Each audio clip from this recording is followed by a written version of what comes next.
గోవింద హరి గోవింద గోకుల నందన గోవింద గోవింద గిరి గోవింద శ్రీ వెంకటేశ గోవింద గోవింద హరి గోవింద.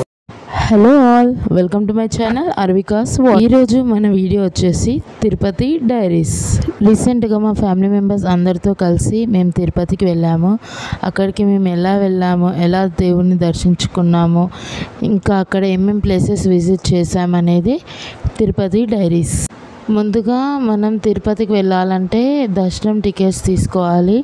మనకు దర్శనం టికెట్స్ అనేటివి వచ్చేసి 3 టైప్స్ ఉంటాయి. ఒకటి సర్వదర్శనం, శీఘ్ర దర్శనం, ఇంకొకటి వచ్చేసి దివ్య దర్శనం. సర్వదర్శనం అని అంటే మనకి తిరుపతికి రీచ్ అయ్యాక అక్కడ టోకన్స్ ఇస్తారు.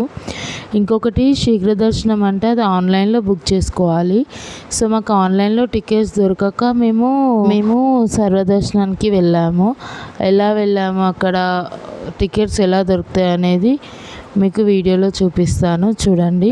మేము వరంగల్ నుంచి స్టార్ట్ అయ్యాము కృష్ణా ట్రైన్లో. జనరల్గా మేము ఈసారి డే జర్నీ ప్రిఫర్ చేసాం, ఎందుకంటే మాకు శీఘ్ర దర్శనంకి టికెట్స్ దొరకలే కాబట్టి డే జర్నీ అయితే మేము అక్కడికి వెళ్ళి ఇంకా సర్వదర్శనం టోకెన్స్ ఈజీగా దొరుకుతాయని. జర్నీ వచ్చేసి మాకు కొంచెం స్పెషల్, ఎందుకంటే మా లిటిల్ ప్రిన్సెస్ తోటి ఇదే ఫస్ట్ లాంగ్ జర్నీ ట్రైన్ అన్నట్టు.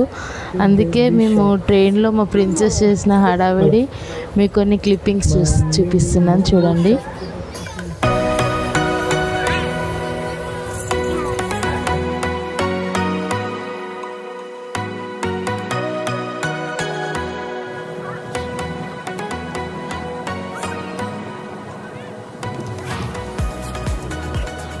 స్లీప్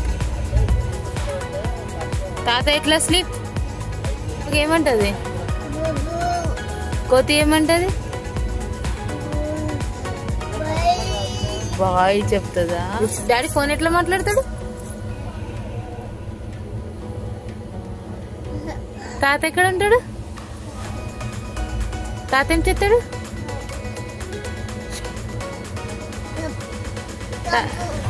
అప్పు బావ ఎక్కడికి వెళ్తాడు, కూల్. డాడీ డాడీ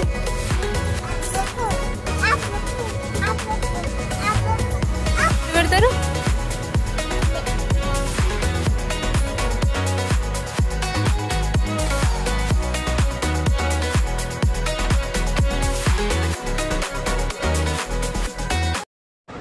మేము తిరుపతికి రీచ్ కావడానికి టైం అరౌండ్ మాకు నైట్ 10:15 అలా పట్టింది.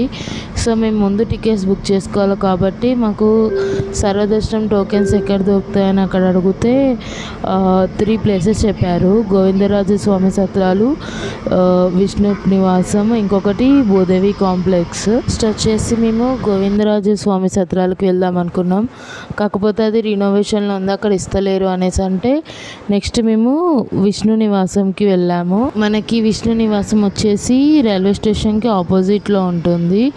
మాకు అక్కడికి వెళ్ళడానికి అరౌండ్ 11 అలా టైం పట్టింది అన్నట్టు. వెళ్ళేసరికి అక్కడ ఫుల్ క్రౌడ్ ఉండే.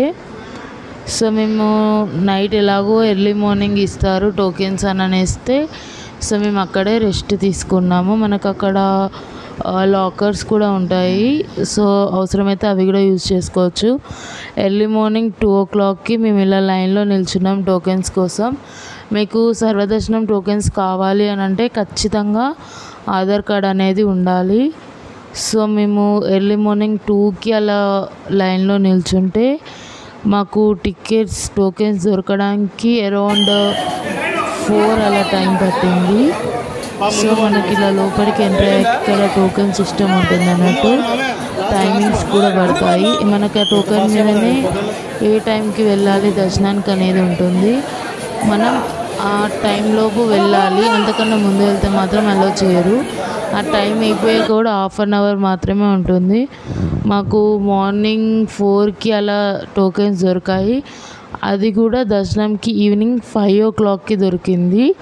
మన ఆధార్ కార్డ్ అక్కడ చూపిస్తే వాళ్ళు మన ఆధార్ కార్డ్ చెక్ చేసి మనకి టోకెన్స్ అనేటివి అలో చేస్తారన్నట్టు. ఆ టోకెన్స్ ఇలా ఉంటాయి. ఖచ్చితంగా ప్రతి పర్సన్ వాళ్ళ ఆధార్ కార్డ్ చూపిస్తేనే మనకి ఈచ్ పర్సన్ టోకెన్ ఇస్తారు. ఇవి వచ్చేసి అక్కడ మనం ఏమేమి చూడాలి, ప్లేసెస్, ఎక్కడికి ఎలా వెళ్ళాలి, వెహికల్స్, ఫోన్ నెంబర్స్ అన్నీ అక్కడ ఉన్నాయన్నట్టు. మేము నెక్స్ట్ డే దర్శనం ఎలా చేసుకున్నాం, దర్శనానికి ముందు ఇంకేమేమి ప్లేసెస్ చేరాము అనేది మీకు నెక్స్ట్ వీడియోలో చూపిస్తాను. ఈ వీడియో కనుక మీకు నచ్చినట్టయితే like, share, subscribe to my channel. మరిన్ని ఇంట్రెస్టింగ్ వీడియోస్ కోసం ప్లీజ్ వాచ్ అర్వికాస్ వ్లాగ్స్.